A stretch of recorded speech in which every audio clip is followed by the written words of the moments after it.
So students, in the previous lecture, we will discuss some topics related from the chapter temperature, in which we discuss about the difference between temperature and heat. And we also discuss about the thermometer, which is an instrument which we use to measure the temperature. And we also studied about the calibration and construction of the thermometer. And the calibration and construction of the thermometer consists on three steps. The first step is choose a suitable thermometric substance based on thermometric property. Second is select two fixed points. One is ice point and the other is steam point, and mark those two fixed points on the temperature scale. And then divide the distance between the two fixed points into 100 equal parts, and each part is equal to 1 degree Celsius. So these are the three steps which we use to calibrate or construct a thermometer. Then after this, we will discuss how to determine the ice point and steam point. For the determination of an ice point, we just put or immerse a thermometer in a crushed ice in order to determine the ice point. Then we wait for a certain time till the level remains steady, till the mercury level remains steady.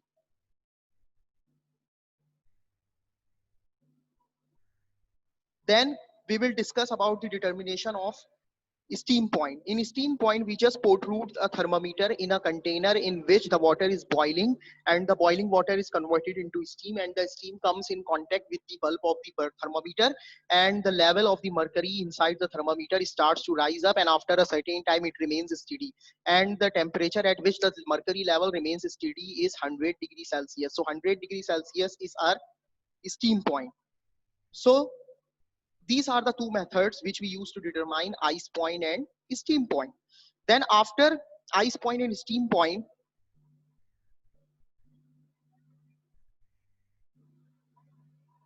Aram, screen is shared to you.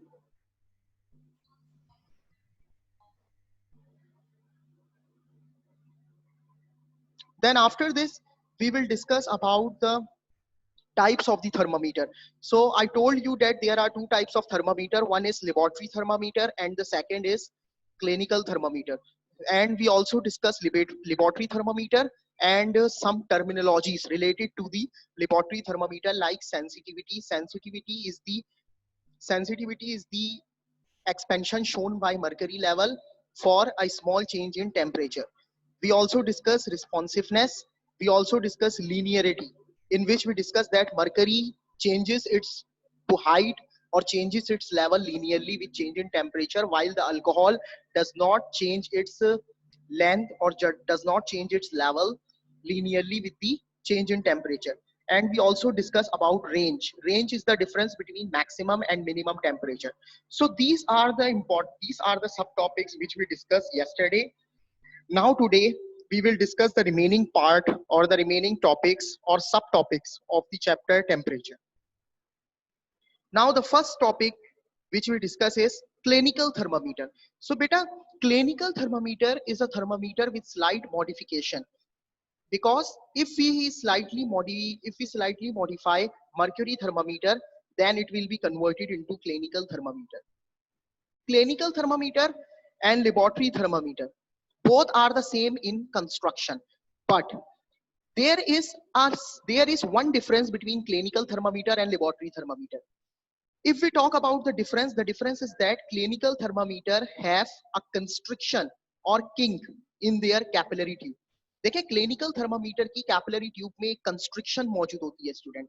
There is a constriction is known as an obstruction, यानी यूं कह लें कि constriction एक तरह की रुकावट होती है. तो ये जो कंस्ट्रिक्शन होती है ये क्लिनिकल थर्मामीटर में मौजूद होती है.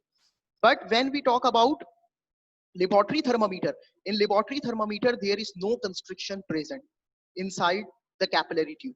And we also discuss about laboratory thermometer in the yesterday class, that laboratory thermometer can be used for measuring the temperature of chemical reactions, or we can also use laboratory thermometer in laboratories or to measure the temperature during chemical reaction. But when we talk about clinical thermometer, so when we modify a mercury thermometer, and the modification is to introduce a constriction in the capillary tube of a mercury thermometer. So when you introduce a constriction in the capillary tube of a mercury thermometer, then it will be converted into clinical thermometer, and the clinical thermometer we use to measure the temperature of human body.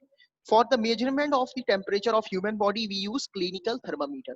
So when we talk about the structure of the clinical thermometer, so clinical thermometer is relatively small in size than laboratory thermometer, and the clinical thermometer has a constriction in the capillary tube, and the constriction prevents the mercury level, and the constriction prevents the mercury to flow back into the bulb.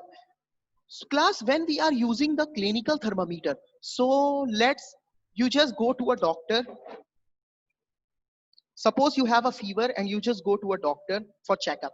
Then the doctor take his thermometer and provide some jerk to the thermometer, and then after providing jerk to the thermometer,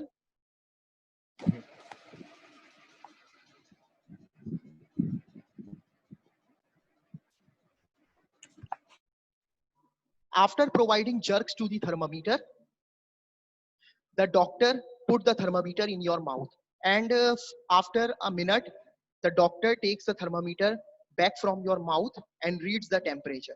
So students, when the doctor take out the thermometer from your mouth, then the bulb of the thermometer comes in contact with the surrounding air, which is at lower temperature than your body temperature.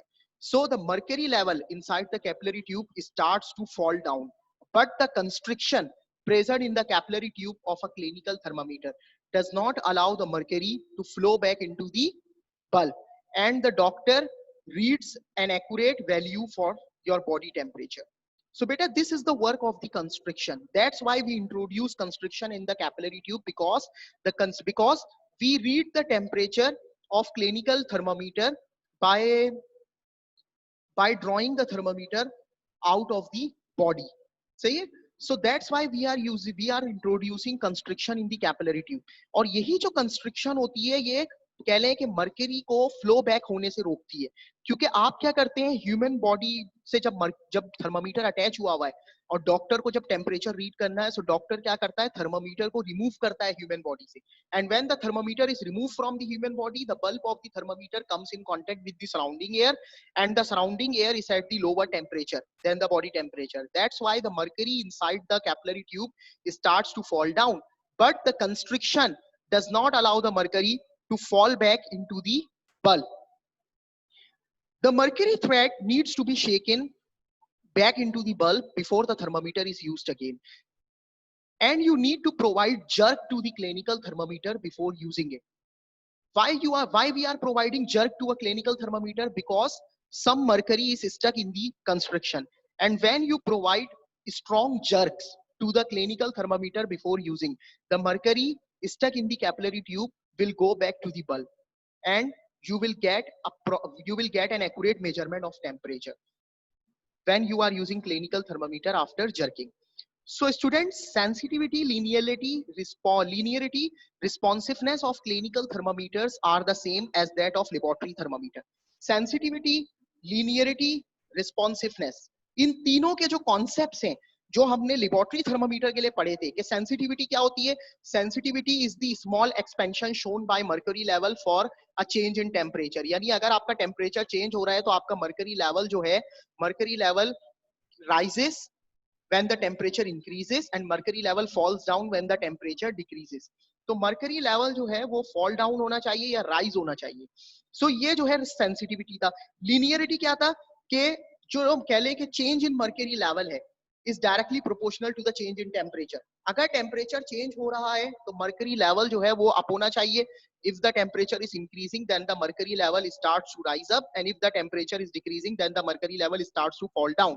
And when we talk about responsiveness, तो responsive होना चाहिए over a wide range of temperature, यानी बहुत सारे temperature जो है उसे major कर सके हमारा थर्मामीटर, और हमारा थर्मामीटर टेम्परेचर चेंज को सेंस कर सके. सो ये जो कॉन्सेप्ट्स हैं, these are the concepts which we study in laboratory thermometers are same in case of clinical thermometer. So beta, when we discuss about range, so range is defined as the distance between maximum temperature and minimum temperature, and the range and the scale of the clinical thermometer ranges between 35 degrees centigrade to 42 degrees centigrade. This range is centered around the normal body temperature, and the normal body temperature is 36.9 degrees centigrade. So short range enables the scale to be divided into smaller intervals for greater accuracy. So beta, for greater accuracy, that's why we are dividing the scale range into smaller intervals, and the range of the clinical thermometer is 35 degree centigrade to 42 degree centigrade. So this is all about clinical thermometer, and the clinical thermometer is different from the laboratory thermometer in such a way that the clinical thermometer is designed after the slight modification introduced in mercury thermometer, and the slight modification is the introduction of constriction in the capillary tube, because the constriction does not allow the mercury to go back into the bulb when the thermometer is removed from the human body. And beta, we use clinical thermometer to measure the temperature of human body, and we use laboratory thermometer to measure the temperature during chemical reactions. Now we discuss some differences between clinical and laboratory thermometer. Clinical thermometer, laboratory thermometer. Students, we use clinical thermometer to measure the temperature of the human body or animal's body. And we use laboratory thermometer in order to measure the temperature during chemical reaction. Clinical thermometers are relatively smaller in size, while laboratory thermometers are relatively larger in size. In clinical thermometer, a constriction is present which does not allow the mercury to go back into the bulb when the clinical thermometer is removed from human body. In laboratory thermometer, no constriction is present. That's why laboratory thermometer does not require any jerk, while the clinical thermometer requires jerk before use. And the jerk lowers the mercury level stuck into the constriction into the bulb, यानी bulb में वापस ले जाता है उस सारे mercury को जो कंस्ट्रक्शन में फंसा हुआ है. When we are using clinical thermometer and if we want to read the temperature reading, then we need to remove the thermometer from the body. But when we are reading temperature from laboratory thermometer, then we do not need to remove the thermometer, and we just read the reading on laboratory thermometer while the laboratory thermometer is putting into the beaker in which the chemical reaction is proceeding. Laboratory thermometer आपको निकाल के read नहीं करनी होती है laboratory thermometer में. The reason is that कि अगर आपने क्या किया students, laboratory thermometer को उस beaker में जिसमें chemical reaction चल रहा है उससे निकाला, तो surrounding जो air है, the surrounding air is at lower temperature than the chemical reaction. So the mercury level starts to contract or fall down. And in this way, you will not get an accurate reading for temperature. That's why you are not removing the laboratory thermometer from the chemical reaction, and you just read the temperature or the reading on the laboratory thermometer. जब आपका laboratory thermometer क्या हुआ है, chemical reaction जिस beaker में चल रहा है उस beaker में dip है, तो आपने dip रहते हुए ही उसकी reading को read करना है. But when we talk about clinical thermometer, then you need to remove the clinical thermometer from the body and you read the temperature. The range of the laboratory thermometer is about 35 degrees centigrade to 42 degrees centigrade, and in Fahrenheit scale, 94 degree Fahrenheit to 108 degree Fahrenheit. But when we talk about laboratory thermometer, the range of the laboratory thermometer is minus 10 degrees centigrade to 110 degrees centigrade. Now the advantages and disadvantages of using mercury or alcohol in thermometer. So beta, when you are using mercury in the thermometer, then the advantages or disadvantages which we get while using mercury in the thermometer are as follows.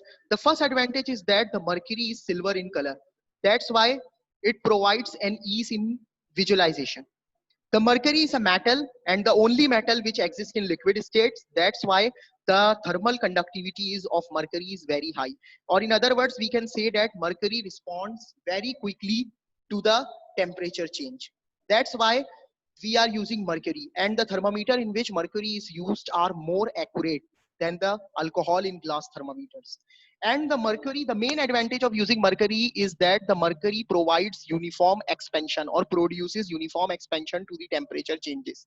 Or in other words, we can say that the mercury changes linearly with temperature. And the mercury does not wet the glass because the cohesive forces present between the molecules of the mercury are stronger than the alcohol, and the cohesive forces does not allow the mercury particle to get stick to the wall. That's why all the particles of the mercury will flow through the liquid. They will flow with the liquid, and there is no particle left behind. तो इसलिए mercury जो है ना वो wait liquid कहलाता है, खुश्क सूखा लिक्विड कहलाता है, because all the particles of the mercury will move with the liquid, और कोई भी पार्टिकल जो है वो ग्लास या कैपिलरी ट्यूब के इनसाइड स्टक नहीं होता वॉल पे, चिपकता नहीं है वॉल पे. Poisonous liquid. Mercury is a poisonous liquid, student, because the mercury causes severe death when comes in contact with the human body. The mercury is very expensive. When you are using mercury, it becomes very expensive. The mercury is a very dense liquid. Density बहुत ज़्यादा होती है, which is about 13,600 kg per cubic meter. And small thermal expansion. Mercury produces small thermal expansion, which means scale markings on stamp are very close to one another, and which makes the reading hard to read. जिसकी वजह से देखें जो scale marking होती है ना mercury stamp पे, वो बहुत ही कह लें कि क्लोज होती है, जिसकी वजह से आपको स्केल रीड करने में बड़ी मुश्किल होती है. The advantages and disadvantages of using alcohol in thermometers are: the first advantage is the first point is alcohols are colorless. That's why we are using some dye inside the alcohol in order to make an ease in visualization, ताकि देखने में आसानी हो आपको. It provides an ease in reading the scale. That's why we are using some color dyes inside alcohol, because naturally alcohol is colorless. The thermal conductivity of alcohol is very low, and it takes a long time to expand with the temperature change. And the expansion shown by the mercury is non-uniform or non-linear with change in temperature. The mercury is a wet liquid. The cohesive forces between the mercury between the alcohol particles are less. That's why the alcohol is a wet liquid, and the alcohol particles stuck to the capillary tube, and there is some inaccuracy produced in the temperature reading. Alcohol is very safe to liquid in comparison with mercury. Mercury is a poisonous liquid. That's why we need to take safety precautions while using or while dealing with mercury. But when we deal with alcohol, then the alcohol is a safe liquid and also a cheaper liquid. And the density of the alcohol is very less or less as compared to mercury. And the thermal expansion shown by the alcohol is very large, because alcohol is a volatile liquid. Volatile liquid means low boiling point liquid, and low boiling point liquid means alcohol evaporates quickly. That's why the thermal expansion shown by the alcohol is very large as compared to mercury. So students, these are the general advantages and disadvantages of using mercury or alcohol in glass thermometers. Now we discuss individually the advantages and disadvantages of using mercury or alcohol. First, we discuss the advantages and disadvantages of mercury as thermometric substance. The advantage and disadvantages. Advantages of using mercury are: mercury is a good conductor of heat, because mercury is the only metal which exists in liquid state. And we also know that metals are the good conductor of heat or electricity, because there are a large amount of free electrons present in the internal structure of the metal. That's why the mercury is a good conductor of heat or showing high thermal conductivity. Mercury is a dry liquid, and mercury does not wet the walls of inside the capillary tube. And the particles of the mercury does not stick inside the wall of the capillary tube. The boiling point of the mercury is very high, which is about 357 degrees centigrade, and the expansion shown by the mercury is uniform. Or in other words, we can say that the mercury expands linearly with change in temperature, and the mercury also respond quickly to the temperature changes. That's why the responsiveness of the mercury is very higher. And the mercury and the meniscus formed by the mercury is upper meniscus, and the upper meniscus is clearly visible to all of us because the mercury is a colored liquid. But when we talk about the disadvantages, so we need to take some safety precautions while dealing with mercury or using mercury in glass thermometer, because mercury is a very poisonous liquid and it causes serious damage to our health and our surrounding. That thermal expansion shown by the mercury is very small. That's why the scale in mercury in glass thermometer are hard to read. The mercury is a very expensive liquid, and the freezing point of the mercury is very high, which is minus 39 degrees centigrade. That's why the mercury cannot be used in a places that are very cold. That's why the mercury cannot be used in a places that are very cold. Now we discuss the advantages and disadvantages of alcohol in glass thermometer or using alcohol as a thermometric substance. The main advantage of using alcohol as a thermometric substance is that the alcohol is safe to use, and the freezing point of the alcohol is very low, which is about minus 115 degrees centigrade. But the expansion shown by the mercury, it's shown by the alcohol, is very large because the alcohol is a volatile liquid and it evaporates quickly with change in temperature. That's why the expansion shown by the alcohol is very large as compared to mercury. And the alcohol is very cheaper than mercury and also less dense than mercury. But when we talk about the disadvantages of using alcohol as thermometric substance, the main disadvantage is that the alcohol wets the glass tube. Alcohol wets the glass tube, and the boiling point of the alcohol is low, which is 78 degrees centigrade. That's why the alcohol evaporates quickly, and alcohol does not react quickly to the temperature change. It means the responsiveness of alcohol is very low as compared to mercury. The alcohol is colorless liquid. That's why there is a need to add some dyes in the alcohol to make it visible to the naked eye. The expansion shown by the alcohol is non-linear, or the alcohol is expanding non-linearly with temperature change. So student, these are the some advantages and disadvantages which we use while using mercury or alcohol as thermometric substances. Now, thermocouples. Student, thermocouple is also a type of thermometer in which we make a voltage or EMF as a thermometric property.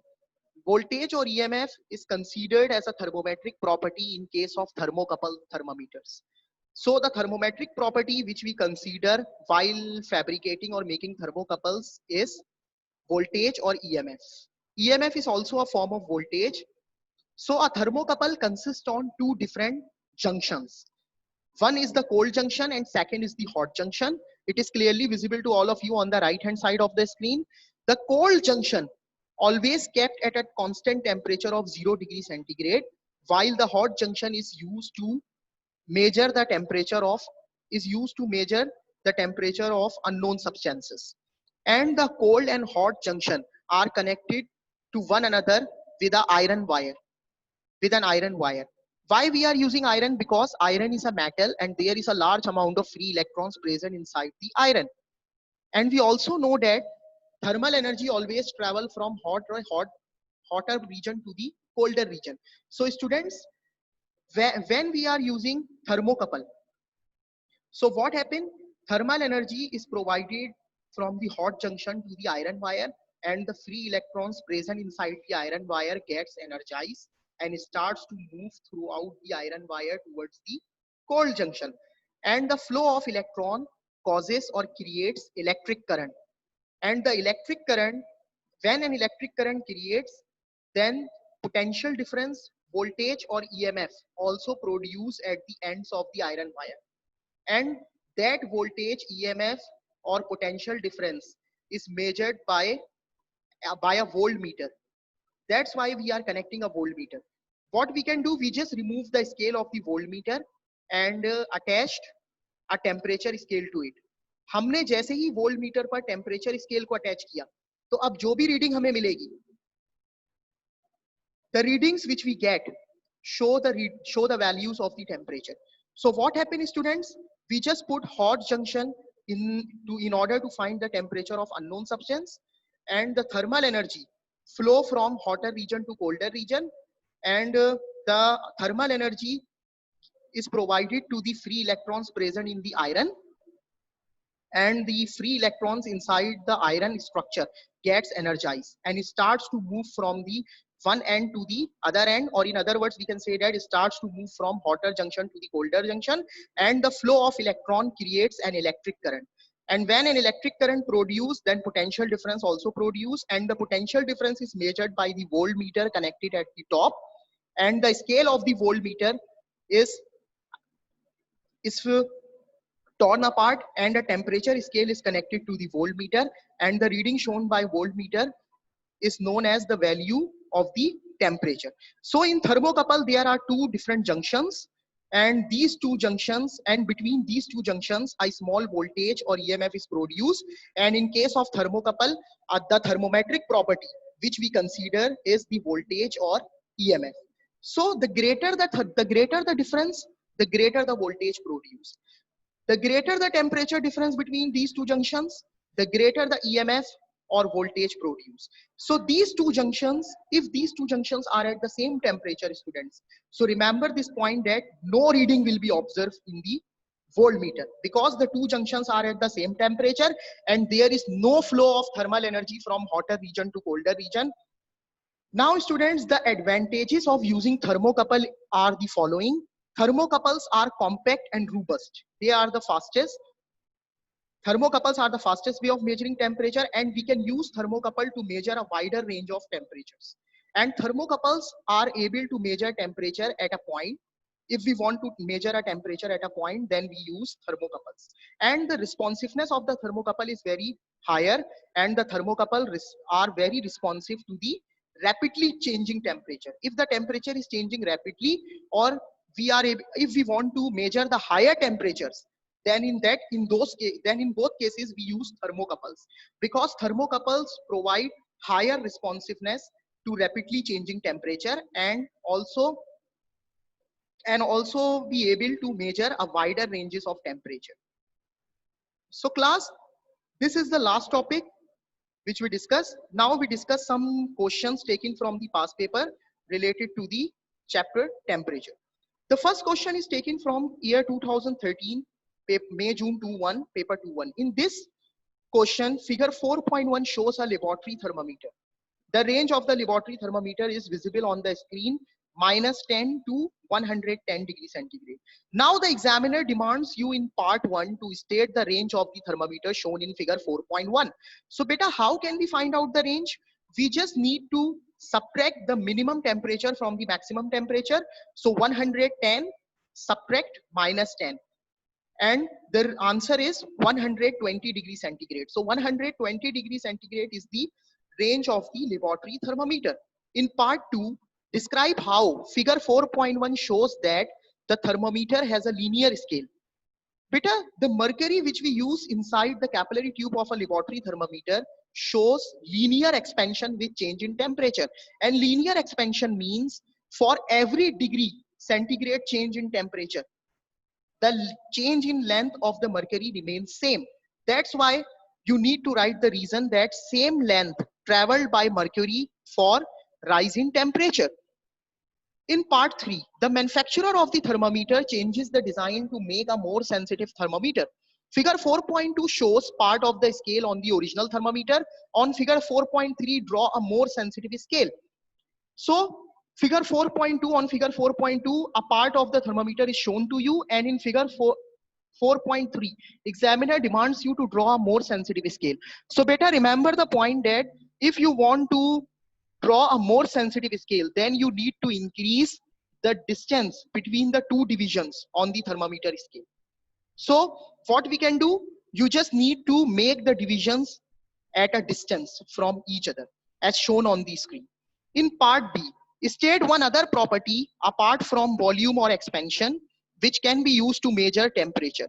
So beta, there are 4 thermometric properties which we use, or which is included in your CAI curriculum. First is the volume of the fixed mass of a liquid, second is resistance, third is voltage, and the fourth is constant pressure. So beta, you need to write any one from these 4 thermometric properties. Now the next question is taken from year 2016, paper 2-1. In this question, equal volumes of air, copper and water are heated from 20 degrees centigrade to 80 degrees centigrade. They expand by different amounts. And beta, on the screen, there are some boxes showing.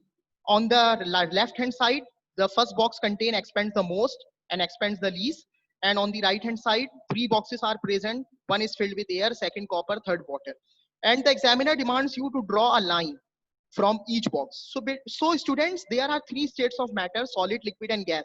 So the state of matter which expands the most are the gases.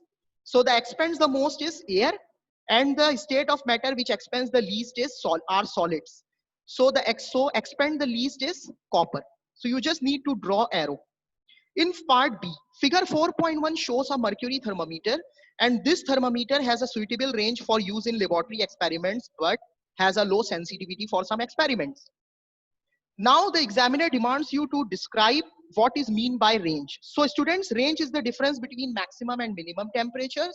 Low sensitivity means a small expansion in the mercury level due to temperature change. Sensitivity means large expansion shown by the mercury level when change in temperature occurs, and low sensitivity means a small expansion or a small change in mercury level due to temperature change. In part 2, state one change in the design of a thermometer that increases its sensitivity. So students, remember the point that if you want to increase the sensitivity of the thermometer, then we need to decrease the diameter of the capillary tube inside the thermometer, or in other words, we can say that we need to make the bore of the capillary tube narrower. So the narrower the bore, the higher the sensitivity. This is the last question, which is taken from year 2012, paper 2-1. In this question, a thermocouple is shown to all of you on the screen. The cold junction of the thermometer is dipped in a beaker containing water and ice, and the hot junction is placed in a high temperature furnace. In part A, the thermocouple thermometer has a linear output over the operating temperatures range of the furnace. In part 1, state what for a thermocouple thermometer is mean by linear output. So students, linear output means there is a direct relation between two quantities. In case of thermometer, the thermometric property is voltage or EMF, and the second property is temperature. So temperature and voltage both are directly proportional to each other. So how can you write it? You just write as the voltage or EMF increases, temperature increases. In part 2, the junction inside the furnace is at temperature T, and two values are taken, which is shown on the screen in figure 2.2, and the examiner tells you that the furnace is operating at a high temperature and the furnace door is open and the reading on the voltmeter falls to 6.80 millivolt. Now the examiner demands you to calculate the temperature of the junction inside the furnace. So students, if you draw the graph of the values given on the screen, then the graph produced in this case is a straight line, because on the x-axis you put temperature and on the y-axis you put voltage. So students, the examiner asks you to determine that or to calculate the temperature of the junction inside the furnace. So the value 750 is the x1, the value 800 is the x2, the value 6.20 is the y1, and the value 7.70 is the y2. So you just need to find out the gradient. How can you find out y2 minus y1 divided by x2 minus x1? And after putting the values and solving it, you will get the value which is 770 degrees centigrade. Part B, state why a liquid in glass thermometer is not used to measure the temperature inside the furnace. Because the liquid inside the thermometer boils, or the glass of the thermometer does not bear the higher temperature of the furnace and melts down. So students, this is all for today, and by the grace of Almighty Allah, we will cover our